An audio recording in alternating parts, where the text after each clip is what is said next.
고개 숙여 기도하겠습니다. 하나님 아버지 감사합니다. 오늘도 우리들을 은혜로 이곳에 불러주셔서 예배드리게 할 수 있도록 은혜 베풀어 주시고 또 말씀 듣게 하시니 감사와 찬양을 드립니다. 이 시간 우리의 마음을 열고 하나님의 말씀을 받고자 하오니 주여 하늘의 말씀의 능력으로 우리의 마음의 판에 하나님의 말씀을 심어 주시옵소서. 하나님 말씀 받을 때 찔림이 있게 하시고 하나님 말씀을 받을 때 찬송이 있게 하시고 하나님 말씀 받을 때 감사함이 있게 하여 주시옵소서.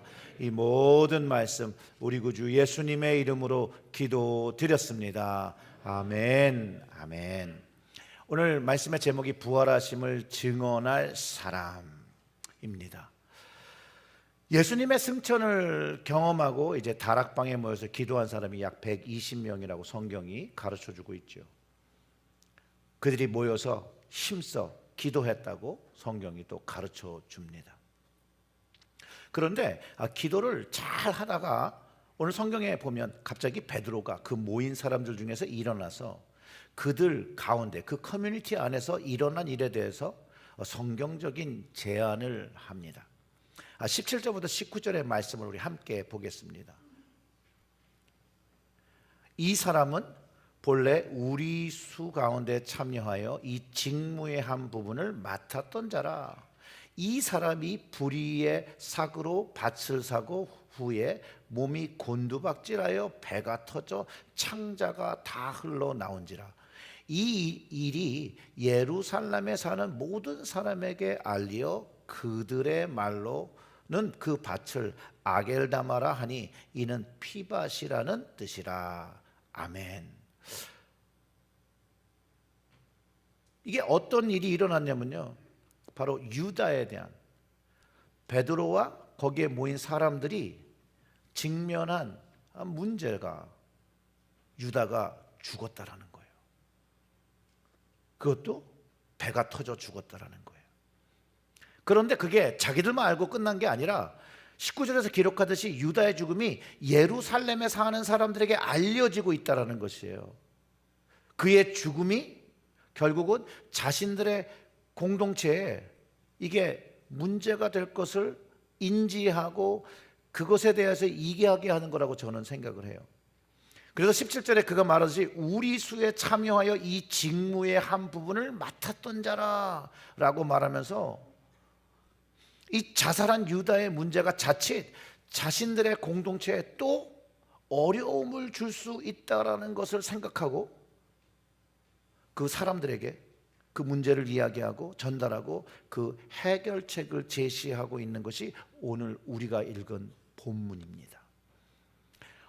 유다의 죽음이 왜 문제가 되냐면요, 예수님을 따라다닐 때에도 예수님을 따라다니는 무리는 유대 공동체에 나쁜 영향을 주는 집단이라고 주류 제사장 계층과 바리새인 계층의 박해를 받았었는데 이제 그 중에 한 명이 자살을 하고 죽은 소식이 예루살렘에 퍼지고 있다라고 그 이야기를 듣는다면 그냥 즉각적으로도 생각해도 또 다른 어려움을 겪을 수 있겠다라는 생각을 할 수 있다는 것이죠.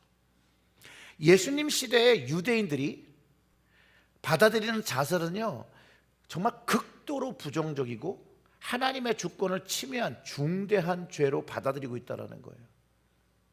탈무드에서조차도 자살은 살인과 같은 심각한 죄라고 말하고 있습니다. 이 자살을요, 사회적 수치로 보고 장례조차도 할 수 없었던 그런 제약이 있었다라는 거예요. 자살한 사람을 위해서 애도하는 것도 금지되어 있었고요. 또한 다른 유대인들과 매장하는 장소 자체도 제한을 받고 있었다는 거예요. 물론 우리가 읽은 사도행전의 기록의 근거로는 유다가 자살했다는 근거가 되지는 않지요. 그러나 마태복음 27장 5절을 참고하면 이렇게 기록되어 있습니다. 유다가 은을 성소에 던져놓고 물러가서 스스로 목매어 죽은지라, 이렇게 기록하고 있기에 유다가 자살을 했다라고 이야기하는 것이죠. 그리고 오늘 본문 18절은 이 사람은 불의의 삭스로 밭을 사고 후에 몸이 곤두박질하여 배가 터져 창자가 다 흘러나온지라 이 일이 예루살렘에 사는 모든 사람에게 알려져 그들의 말로는 그 밭을 아겔다마라 하니 이는 피밭이라는 뜻이라. 마태복음과 사도행전의 말씀을 종합하여 생각해 보면 유다가 자살하여 나무에 목을 메었다라고 하고, 그리고 유대인들은 그 자살을 수치스럽게 여기며 율법에 있는 말씀처럼 죽은 자를 만지려고 하지 않고 했을 것이니 그냥 방치되었고, 나무에 목을 맨 몸이 이후에 부패하며 떨어졌고 그 몸이 곤두박질 채어 배가 터져 창자가 다 흘러나왔다고 예루살렘 사람들이 이야기하고 있다는, 그거를 이제 전달하고 있다는 거예요. 그러면 베드로와 그곳에 모인 120명들도 유대인들이고 유대인적 사고를 하고 있었기 때문에 유다의 죽음을 아주 수치스럽게 생각했을 거라는 거예요.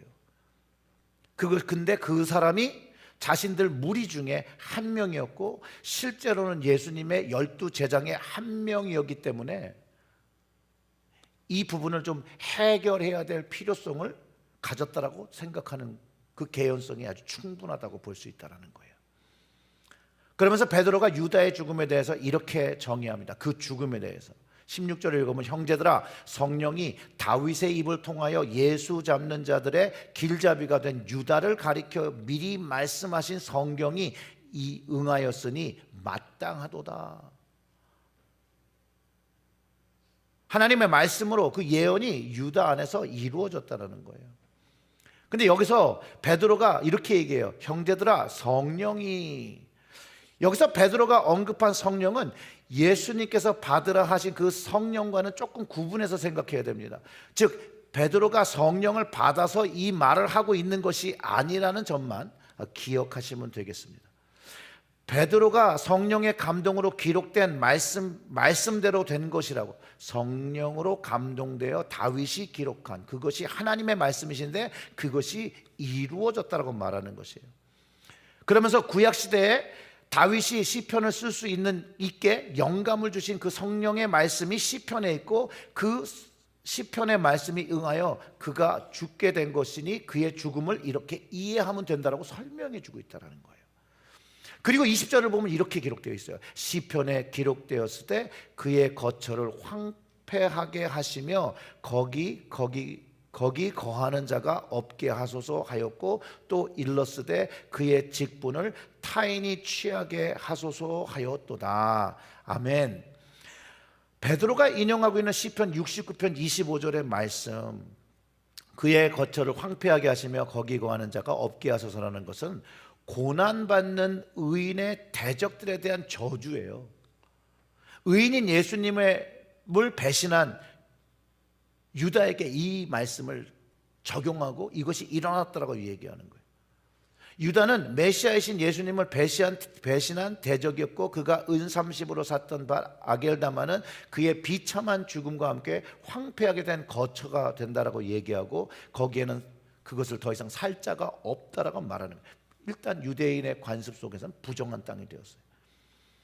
그러면서 그가 성경이 예언한 것처럼 저주를 받았으니 성경적인 해법으로 이것을 해결해야 된다라고 또 얘기하고 있는 거예요.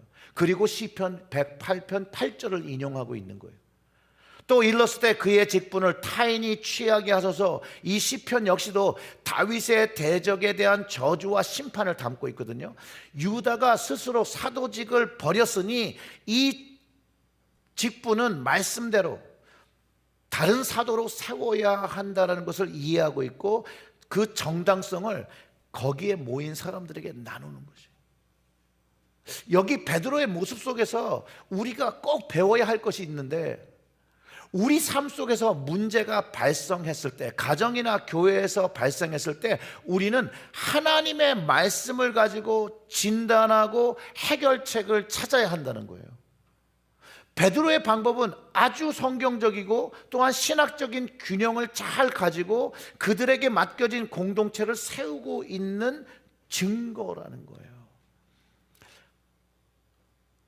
저도 많이 실수했던 건데요, 저도 늘 베드로가 성령 받기 전에 좀 못한 모습, 그리고 성령 받고 나는 완전히 변화된 모습을 대조해서 늘 설명했었어요. 근데 오늘 본문을 보면 이 베드로의 모습은 이미 부활하신 예수님을 만나면서 변화하였고 성령 받고 더 큰 능력, 권능을 가진 것으로 이해하는 것이 좀 더 사도행전에서 말하고 있는 베드로의 모습이라는 것을 저도 재발견했습니다. 이미 그는요, 성경적인 지식을 많이 가지고 있었어요. 부활하신 예수님을 만나면서 그에게 주신 공동체, 그 교회, 주님이 말씀하셨고 부활하신 다음에 만난 것처럼 그는 양떼를 먹이고 치라고 하신 말씀에 따라 그의 성장한 모습이 오늘 본문부터 드러나고 있다는 거예요. 저도 오해했던 것이 성령 받은 다음부터 바뀌었다 이렇게 생각을 했는데 그렇지 않다라는 거예요.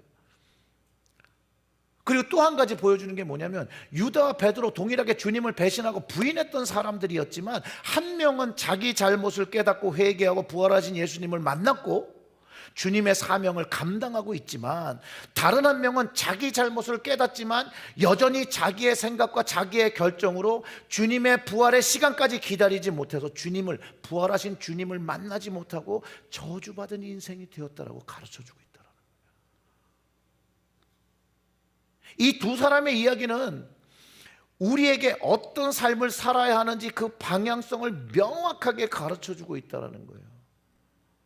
잘못이 있으면 철저하게 회개하고 주님을 만나고 용서함을 받고 성경의 말씀을 따라 살아야 한다라는 명확한 한 가지 방향을 가르쳐주고 있다는 거예요. 그리고 난 다음에 베드로가 다음 사도를 세우기 위한 제안하는 방법, 그것 또한 아주 명확한 기준을 가지고 제안합니다.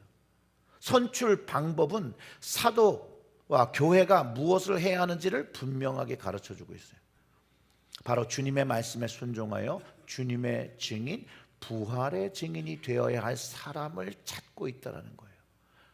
그래서 조건을 21절과 22절의 이야기로 가르쳐주죠.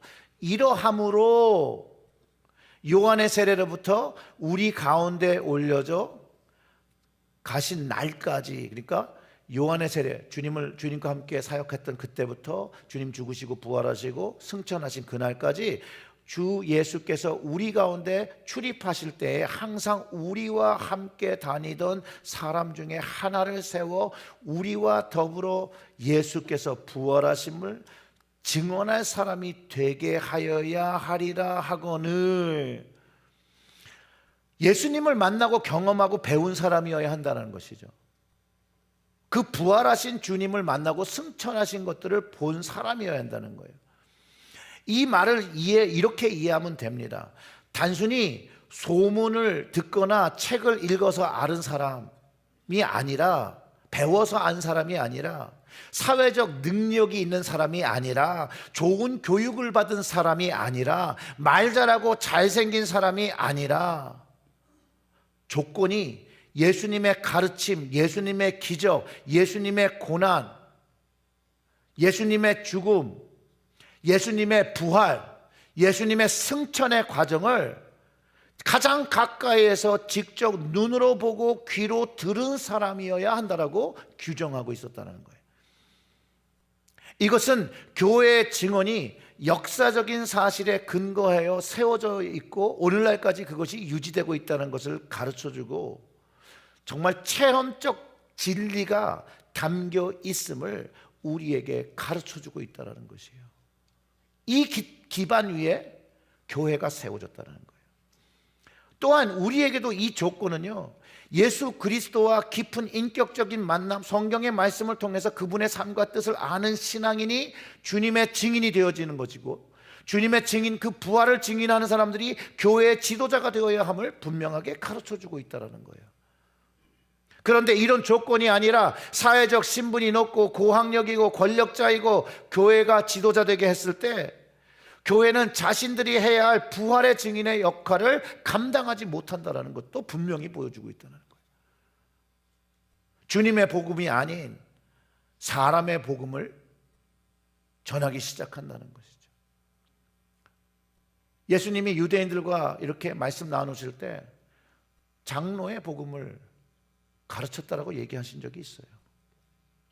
구원과 영생의 복음이 아닌 이 땅의 잘됨과 이 땅의 축복의 복음으로 변질되었다라는 거예요. 그런 것을 미연에 예방하기 위해서 베드로는 두 번째 조건으로 예수님의 부활을 증언하는 사람이 이 사도의 빈자리를 채워야 한다라고 가르쳐주고 있다는 거예요. 현대교회의 리더십은요, 예수님의 부활을 경험하고 증언할 수 있는 사람으로 동일하게 채워져야 한다는 거예요. 그래야 초대교회와 사도들이 전했던 부활의 복음을 전하는 교회로 세워질 수 있다는 것이죠. 복음의 핵심은 예수님이 십자가에서 죽으셨다는 사실에 그치지 않고 다시 살아나셔서 지금도 살아계셔서 승천하셔서 하나님 우편에서 우리를 위하여 기도하시는 하나님이라고, 주님이라고 아는 사람들이 되어야 한다고 가르쳐주고 있다는 거예요. 사도가 바로 이 부활을 목격하고 확신하고 승천하신 주님을 위하여 목숨을 걸고 전해야 될 사람이었기 때문에 그렇다는 거예요. 그래야 세상과 타협하지 않거든요. 세상에 이끌려가지 않거든요. 세상의 것들을 교회로 들여오지 않게 하거든요. 오직 부활을 증언하는 것이 곧 예수님이 구원자이시요 그리스도이심을 증언하는 삶의 증거라는 것이에요. 많은 사람들이 지금도 부활하신 예수님을 만날 수 있나요? 라고 질문을 합니다. 여러분, 지금도 부활하신 예수님을 만날 수 있습니까? 네, 만날 수 있습니다. 그래서 예수님께서 성령을 보내주시고 그 성령을 받으라고 하시는 거예요. 승천하신 주님을 이 땅에서 만날 수 있도록 하게 하시기 위해서 성령을 받으라고 하시는 거예요. 요한복음 14장 16절부터 18절의 말씀, 요한복음 14장 16절부터 18절 그리고 20절의 말씀을 이제 보겠는데요. 내가 아버지께 구하겠으니 그가 또 다른 보혜사를 너희에게 주사 영원토록 너희와 함께 있게 하리니 그는 진리의 영이라 세상은 능히 그를 받지 못하나니 이는 그를 보지도 못하고 알지도 못함이라. 그러나 너희는, 받은 사람이죠, 너희는 그를 아나니 그는 너희와 함께 거하심이요 또 너희 속에 계시겠음이라. 아멘. 성령이 계시니까 안다는 거예요. 자신이 안다는 거예요. 그럼 20절을 보면, 자, 우리 다 같이 읽어보겠습니다. 20절. 그날에는 내가 아버지 안에 너희가 내 안에 내가 너희 안에 있는 것을 너희가 알리라. 아멘. 그러니까 보혜사 성령을 받은 날 누구를 만나는 거예요? 주님이 우리 안에 계심을 경험하고 우리가 주님 안에 있는 것을 경험하고 궁극적으로 하나님을 만나고 하나님이 함께 계심을 체험한다고 가르쳐 주는 것이잖아요. 바로 이 성령이 바울에게 임했을 때 바울이 이 주님을 만났다라는 것이죠. 그리고 바울이 뭘 했어요? 이 부활하신 주님을 증언하기 시작했어요. 사랑하는 성도 여러분, 이 말씀이 우리들의 삶에, 여러분들의 삶에 구체적으로 경험되시길 주님의 이름으로 축원합니다. 교회의 지도자들이 이 주님을 만나고 배우고 따르는 사람들로 채워져야 되는 것이에요. 또한 성도들도 그 같은 일들로 채워져야 되는 것이에요. 그리고 그가 오늘 누구였냐? 마띠아였다고 기록하고 있는 거예요. 마띠아. 2명의 후보가 나옵니다. 근데 자리는 몇 개요? 1개. 벌써 문제가 일어날 조짐이 보이죠? 근데 베드로와 초기 공동체가 기도함으로 직분자를 세워요. 기도함으로 누가 그 사도직을 맡아야 될지를 주님께 맡겨요.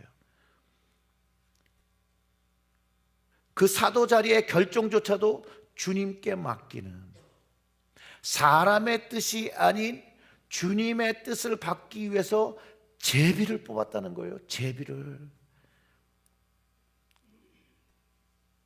그리고 마띠아가 11사도의 자리를 그 다음에 위임받아요.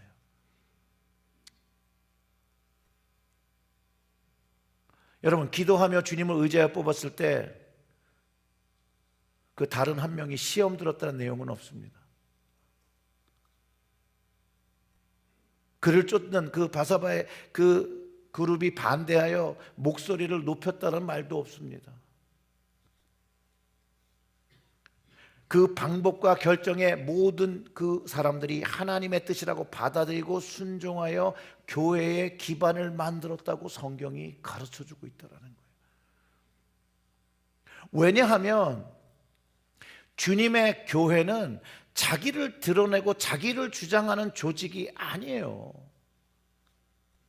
그보다는 하나님의 뜻을, 주님의 뜻을, 구원의 복음을, 부활하신 주님의 증인을 되어 그 뜻을 전하는 것이 교회가 회복해야 할 모습이라는 것이죠. 부활의 증인이 되어 부활하신 주님을 증언해야 합니다. 사랑하는 성도 여러분, 우리의 정체성은요, 교회의 정체성은 부활을 전하는 증인이 되어야 한다는 것이에요. 그래서 교회와 그리스도인들은 주님의 부활을 증거해야 합니다.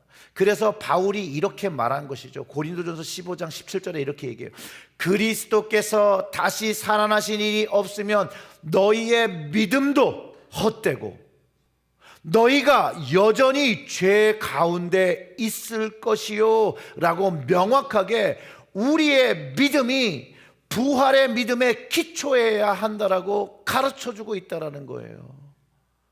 또한 로마서 8장 11절의 말씀은 이렇게 가르쳐줍니다. 예수를 죽은 자 가운데서 살리신 이의 영이 너희 안에 거하시면, 로마서 8장 11절이요? 없어요? 네, 제가 읽어드릴게요. 예수를 죽은 자 가운데서 살리신 이의 영이 너희 안에 거하시면, 성령이죠. 그리스도 예수를 죽은 자 가운데서 살리신 이가 너희 안에 거하시는 그의 영으로 말미암아 너희 죽을 몸도 살리시리라. 아멘. 여러분, 부활하심을 증언할 사람으로 살기 위하여 분명히 가르쳐주는 말씀이 오늘 안에 다 담겨 있습니다. 또 그것이 교회에서 이루어져야 되는 일이라는 것을 분명히 가르칩니다. 부활하심을 증언할 사람으로 살기 위해서 여러분, 우리가 살기 위해 두 가지만 오늘 제언을 한다면 이렇습니다. 첫째, 부활하신 주님과의 인격적인 만남을 위해서 기도하세요. 그게 사도행전에서 가르쳐주는 얘기잖아요. 기도하면서, 오로지 기도하면서 성령 체험하고 성령을 받으며 부활하신 주님을 만나는 현재적 경험을 꼭 해보시길 바랍니다. 사모하는 마음으로 해보시길 바랍니다. 그래서 그런 사모한 마음이 오늘 그렇게 마음이 드시면 이것을 위해서 요번에 곧 우리가 새벽 감사 부흥회를 하잖아요. 그 20일 동안 결단하시고 새벽 자리에 나와서 이 기도의 제목을 가지고 기도하셨으면 좋겠어요. 그래서 정말 내가 부활의 증인, 부활하신 주님을 정말 만난, 주님을 만난 사람으로서의 믿음 생활을 하셨으면 참 좋겠어요. 두 번째로는 삶의 자리에서 내가 주님을 부활의 주님을 만났으면 이제 주님 원하시는 대로 그분의 말씀에 순종해서 삶의 자리에서 부활의 증인으로 사셔야 합니다. 교회의 정체성이 부활의 증인으로의 있듯이 성도님 한 분 한 분이 그리스도의 부활이 역사적인 사실이고 동시에 지금 살아 역사하시는 능력입니다. 이 능력을 함께 소유하며 살아야 한다라고 나누셔야 하는 거예요. 나누셔요. 사랑하는 성도 여러분, 꼭 성령 받아서 부활하여 살아계신 예수님을 만나고 그분이 용서해 주시는 그 용서, 말씀으로 약속으로 주시고 성령으로 그거를 컨펌, 확증해 주시는 그거를 체험함으로 그 능력으로 우리의 죽을 몸을 살리시는 놀라운 그 축복, 그 부활과 영생의 체험을 꼭 하시고 예수님의 뜻을 받들어 부활하심을 증언하는 여러분들이 되시길 주님의 이름으로 축원합니다. 아멘. 우리 다 같이 기도하겠습니다. 하나님 아버지 감사합니다. 주님께서 오늘 이 말씀을 주시니 이 말씀을 마음에 받고 이제 구원받은 자로, 성령 받은 자로 주님과 날마다 동행하며 그 부활의 능력으로 하루하루를 살아가고 감사하며 살아가고 이제 부활의 증인이 되어 주님께서 맡겨주신 그 사명 잘 감당하는 교회가 되게 하시고 또 가정이 되게 하시고 우리 각 사람의 모습이 되게 하여 주시옵소서.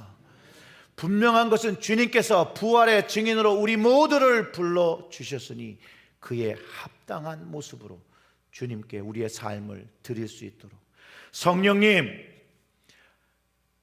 간절히 원하는 그 심령을 열고 성령을 받기 원하는 모든 이들에게 임하여 주셔서 주님을 만나고 주님의 뜻을 가지고 살아가는 저희들이 되게 하여 주시옵소서.